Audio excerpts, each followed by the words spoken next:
axed Grand Prix, the last false start Premier vows.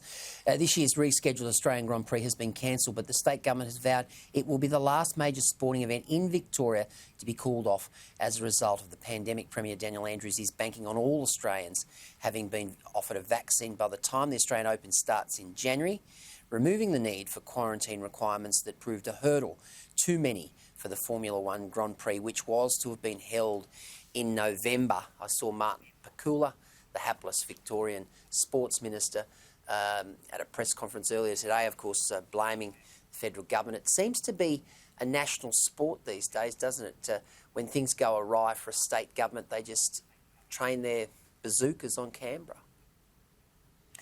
I think the Victorian government, they've done very, very well at the PR over the last 18 months, but blaming the federal government for the Grand Prix not going ahead due to lockdowns is a bit of a long bow to draw, and obviously they're coming short of ideas in their very successful PR strategy. I don't think Victorians are going to cop that it is the fault of the federal government that Victoria has been in several lockdowns.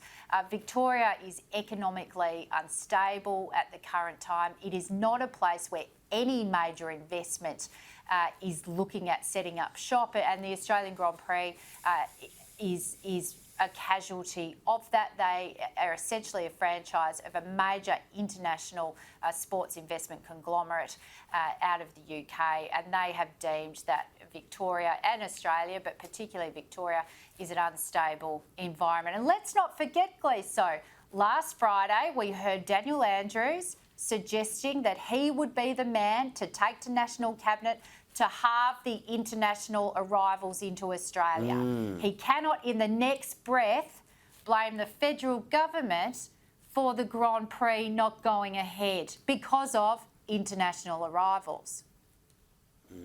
Yeah. They like to have their cake and eat it too, these guys, don't they? The NT News has got a big cake they're eating. It's a big cake they're eating, indeed it is. The NT News has got a very interesting splash, and this sort of strikes at the heart of democracy. This fella's, as the headline says, he's definitely gone rogue. An exclusive, Fleming to be referred to committee. ICAC issues gag order to reporter and journalist subjected to interrogation. Former Anti-Corruption Commissioner Ken Fleming effectively went rogue when he used the extraordinary statutory powers to subject a journalist to a secret interrogation which included questions about the identity of a source.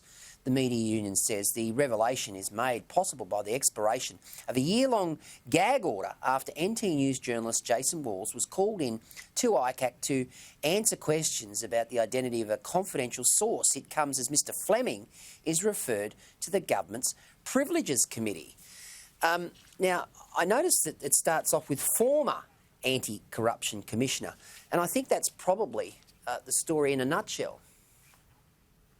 I think you're right, Gleeso. Now, let's both of us go back to 2007, which was a bit before the internet took off in Australia, and you and I will both remember the landmark case, R versus McManus and Harvey, two press gallery journos from News Limited who were charged with contempt in a court case for not revealing their sources in a story they wrote against the Howard government. Now, that created the introduction of shield laws in the Australian legal framework to give journalists more protection, but it essentially gave judges the right to exclude journalists from criminal persecution for not revealing sources. That seems to me to be in stark contrast to what seemed to be seeking to occur here.